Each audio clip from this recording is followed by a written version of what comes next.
From the Aishin Broadcast Studio, it's AMN Drive Time, brought to you by Aishin.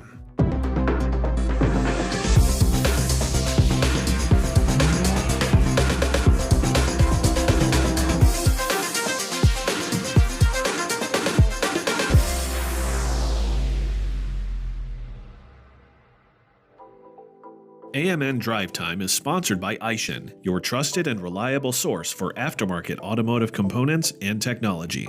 Visit AishinAftermarket.com for more information. Tom, welcome to AMN Drive Time, sponsored by our great Bill. friends at Aishin. Nice to meet you. We're glad to have you Thanks at our for having world me. headquarters today. It's a beautiful place. Thanks for the tour. Yeah, Really we're nice glad be to here. have you.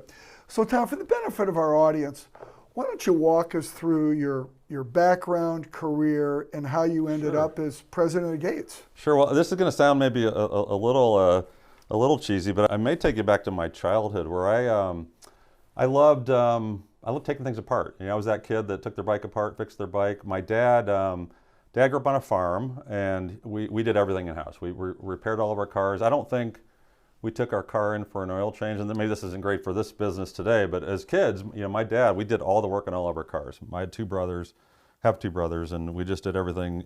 So very, very hands-on family. And when I was thinking about what I wanted to do for college, it ended up being mechanical engineering because that was the most sort of tangible degree. And that segued into a career in manufacturing in a variety of industries. I did a little stint in more of a software industry coming out of grad school, and it was sort of the trendy thing to do at the time. But I had this, looking back, I had this sort of desire to get back into the tangible, get back into making stuff, get back into mechanical things. And when I told one of my family members, who's a farmer in the Midwest, that I was coming to work for Gates, he was. This is when I knew I'd made the right decision. He took me out to his machine shed, showed me all of his John Deere tractors and all of his other equipment, and that's Gates, that's Gates, that's Gates, that's Gates. Took me to his pickup truck, flipped over in the hood. That's a Gates belt, that's a Gates tensioner, that's a Gates hose. And it was this sort of surreal experience of having this family member who I respected very much, worked very hard as a farmer, did all of his own repairs on his equipment, and all he used was Gates. And I'm like, that's pretty cool. And I'd never honestly heard of Gates before this job opportunity came up. So always manufacturing, always in kind of mechanical spaces with a brief stint in software and some electrical stuff. But when I got to Gates on my first day, it felt like I was coming home, even though I really only had heard of the company for a couple months before I decided to join. So that's how I got here. Been with the company about 10 years now. And for the benefit of our audience and all those Notre Dame people out there, yes. You're a Notre Dame graduate. I'm a Notre Dame lad. Go Irish. Irish. Just talking to a strong culture of Notre Dame. Yes. Well, and Gates has an amazing culture too. I think it's, we're a publicly traded company now. New York Stock Exchange went public in 2018. It still feels like it has an element of a family business. There's still that relationship mindset that I think is still there from when the Gates family owned and operated, even though that's been 30 years since they exited. They sold in '96, right? They did, yes. Yeah. Good companies, great culture. So Tom, how does Gates' driven by possibility motto influence your leadership approach and the strategic direction with the aftermarket? Yeah, I joined Gates as the head of R&D, and I'm going to segue into this in a second, how we got to driven by possibility. But joined as head of R&D, and I was riding down the elevator one Christmas, the Friday before Christmas, with our CEO, and he said, "Tom, I need you to rebrand the company." And I'm like, I'm the engineering guy. I don't know anything about rebranding companies. And he said, "Yeah, but you've got an MBA. Go figure it out." So anyway, so we started this rebranding process, and we went through and we did all these interviews of customers, employees. And what became clear is that we didn't need to rebrand. And it actually would have been destructive to value if we had rebranded. But during the process, with the advertising firms and the branding firms, we came up with all these ideas of different logos and different mottos and different slogans. And the two things that really struck were, one, don't touch the logo, right? The signature of Charlie Gates is iconic and it's recognized. Don't mess with that. We cleaned it up a little bit, made it a little cleaner. And then the taglines is, we're going through these lists and lists of taglines and we're reading them out loud, seeing what resonates, and just driven by possibility stuck. Driven, why? The driven part of it is moving things forward. it does tie to our automotive legacy, but also to a lot of our industrial applications where we're driving something, whether it's through hydraulic power or belt power. And then possibility just had this, it resonated with optimism in the future. There's an element of innovation that's captured by that term. So driven by possibility, just it really resonated. You know, it's one of those things, you're looking at these 50 different terms or ideas, and the one that just jumps off the page to everybody in the room was that one. So in the aftermarket, I think, you know, it's very, very relevant. You know, our teams are driven to support our customers from the shop level all the way up to our big distribution partners. Our, you know, if there's a problem or an opportunity in the market, this term possibility, our teams look at opportunities as possibilities to drive the business forward, both for us and for our partners in the market. So I think, you know, it really is a term. You know, when you're doing branding, it's important for the branding stuff to resonate, not just be a poster on the wall, but to really resonate with how your teams think and behave and what your customers want from you. And I just, you know, we did that back in 2017, I think we did the rebranding, so almost 10 years ago. And it resonates as much today as it did back then. Well, it is an iconic logo for sure. Yeah, right? Appreciate that. Yeah, it's been built over many generations going back to 1911.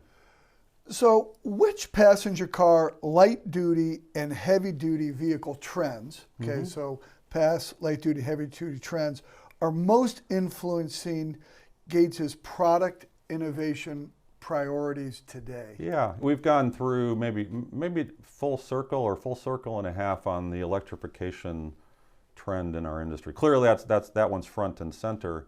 You know, if I go back to 2017, 2018, when we were going public, that's all our investors wanted to talk about was electrification. What's it mean for you?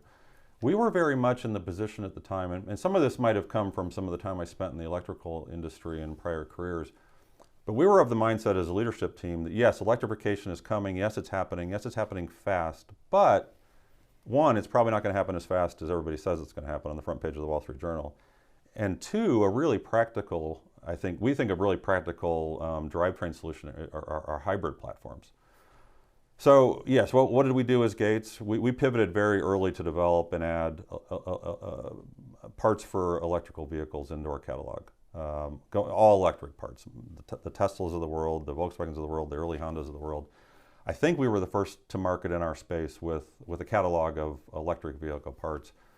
But we also stayed very, very focused on hybridization. Because we did, I don't know if you remember Toyota-san, the head of Toyota, I don't know what it was, 7 or 8 years ago, said, we are committed to hybrids. We actually, that really resonated with me, and I was running Asia, I think, at the time.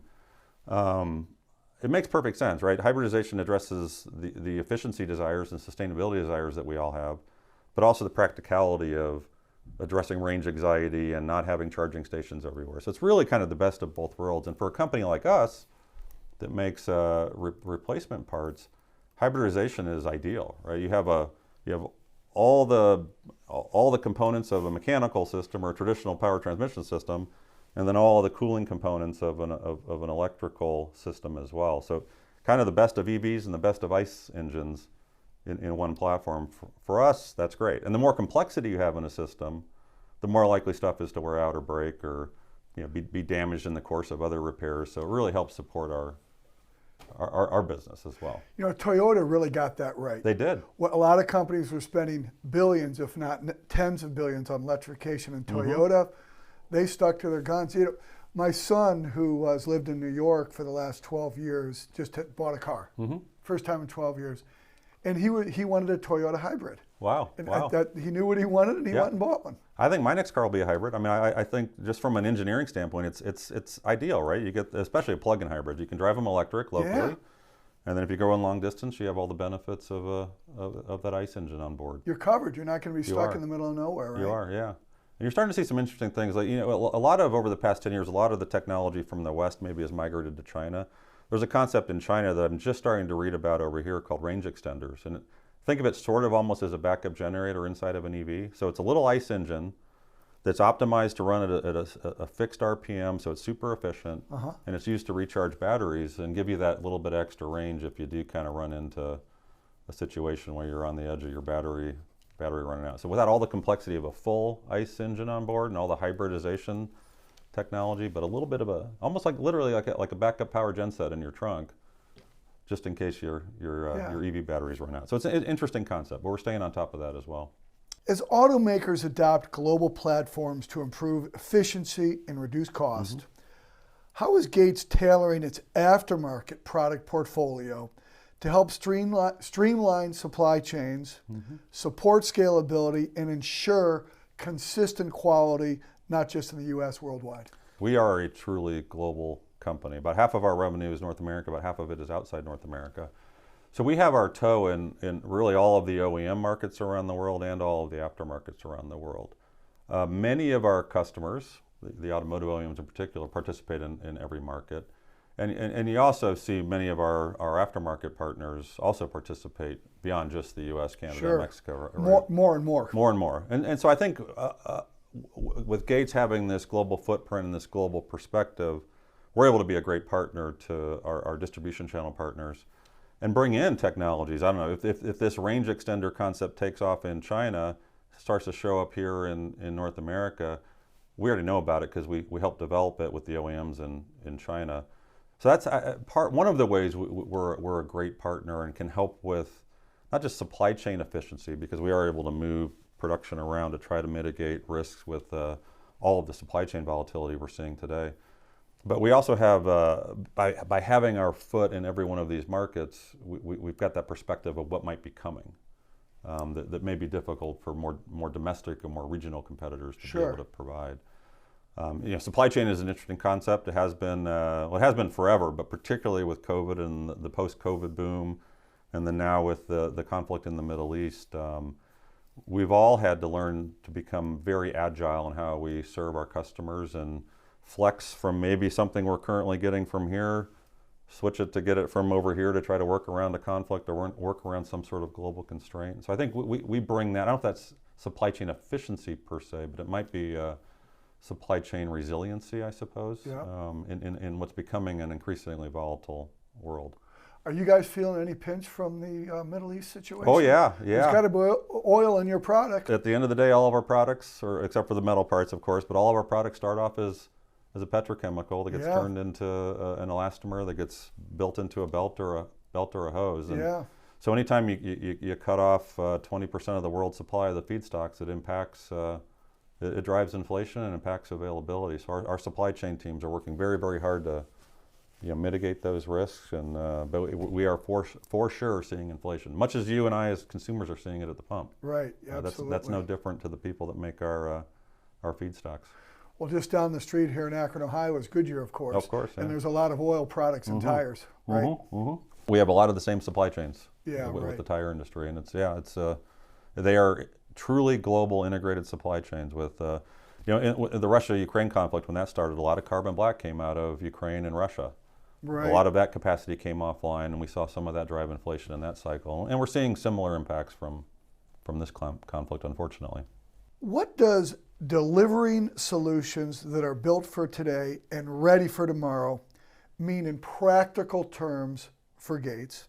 And how does that mindset shape your product development and the long-term strategy of the company? I think electrification is a great example of this thought process. So when we first started getting questions from customers about it, from investors, from employees about electrification, we started down the path of building out our portfolio well ahead of when those vehicles were going to become coming into the repair sweet spot, right? So, but we also knew that we couldn't divert all of our resources, swing the pendulum all the way towards electrification and ignore the core of our business. If there's 1.3 billion cars on the road globally, or 1.4 billion now, whatever it is, I've lost track of the number, but well over 90% of those are ICE engine based, right, or hybrid based. So if we'd swung all of our focus to EVs and ignored this, we'd be ignoring 95% of the market, right? And so I think we pride ourselves in serving today, but looking out to what's coming next. And I think electrification is a great example where I think if you talk to our customers, they'd say Gates was one of the first companies that showed up with a catalog of, here's our EV components. We had training materials put together, But those meetings it was usually a part of a broader meeting to talk about our broader portfolio and how we were going to improve service and launch new products in the ICE or hybrid part of the market as well. So it's always that kind of looking forward, but not forgetting the current or the past that I think our team did a good job of staying on top of. So you didn't get too far over your skis on the electrification thing? No, we were cautious about it. And I spent some time in a past life working on utility grid automation, and I knew how difficult it was going to be for the utilities, not just in this country but around the world, to accommodate mass charging. It's just our distribution networks are just not configured for it. And it's going to happen. It's just not going to happen at the same pace that you would have read on the front page of the Wall Street Journal 5 or 6 or 7 years ago. And we're seeing that now. So we actually think we were right. Be ready for electrification. It's good for Gates. I think it's good for our industry. But it's not going to. We're not going to see 100% of vehicles be EV by 2030. Right? That's just not going to happen. What about on the heavy duty side? Do you think that'll outpace automotive on the EV? I think for last mile delivery, it very well could. I don't know about here in Ohio, but in Denver, a lot of the Amazon trucks that show up at your house are EV. And so you're starting to, I think it's a really great technology solution for those short haul, lots of stop and start applications. Yep. For mid-range or over the highway applications, I think we're a long way away from that. But short haul start stop, I think EVs are doing pretty well in terms of penetration. In Ohio, for sure, there are a lot of those EV, the Amazon vans are EV, and I don't know, they're in all of our houses every day, it seems. Oh, and one of the things that was surprising, when we first got into the EV catalog build out, we ordered all of the cooling system parts for a Tesla Model 3. I was shocked. If you laid all the parts out on a table, I saw your pool table upstairs. You could cover that pool table with the hoses, pumps, manifolds, valves of a Model 3. And if you went to a typical ICE engine, which you'd think it'd be much more, there'd be much more thermal management involved. Yeah, the engines have gotten more complex over the years, but you might fill up a quarter of your pool table upstairs with the coolant hoses on a traditional ICE engine, where you'd fill up the entire table with the coolant hoses on a Tesla Model 3, for example. The cooling systems are just extensive on those vehicles. Tom, it's tradition on AMN Drive Time to do something we call the lightning round. All right. Okay. I'm going to ask you a question. Just give me a quick answer off the top of your head. All right. What is a fun fact about Denver that many people may not know? It's really a desert. It's super dry. Denver's a desert. It's very dry. I mean, the humidity typically is 15% or so. It is. So I think I know the answer to this question, but we'll see if I'm right. What's your favorite sport to play? So to play, and I'm too old for this now, rugby. I played rugby for a long time, and I loved it. It's got all the best of soccer, football. It's called a hooligan sport played by gentlemen, because it's a brutal sport, but there's like this camaraderie on both sides. You get together after the game, you have a drink. It's an awesome sport. But I love football too. I love American football as well. Well, I predicted you were going to pick rugby because you went to Stanford Business School and played rugby at Stanford. I did play. I was the captain of the rugby team there, and that was a fantastic experience. What's the best vacation or one of the best vacations you've taken over the last many years? A lot comes to mind, but I'll keep it in a car context for this. I bought an Audi 10 years ago and picked it up in Germany.